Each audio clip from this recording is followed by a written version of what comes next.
xin con đi ngày ăn ôi nhỉ cả bố nhi ăn bố nhẹ chỉ đòi một gì gì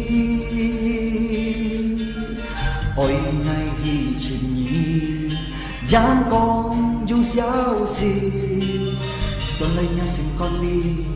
như tông ngày nhà man nhìn buồn đan chỉ cả ăn sau lời kiến nhẹ làm hết ngã xin lì chỉ tịt mò cõi biển bùi liều cảm chìm giết xin ngày đến nhìn bùi liều ngày ơi cầu nhi ngày chút hè đi bơi cho xin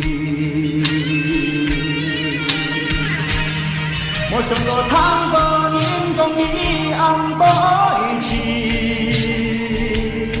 ngày cho đã quý chín cho quý biểu nhà chi nhí hết mọi ngày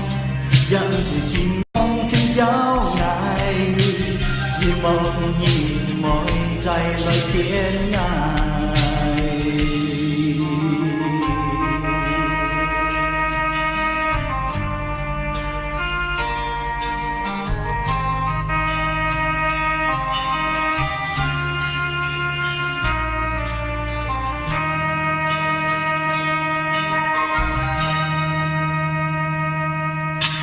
cho ngã xin con đi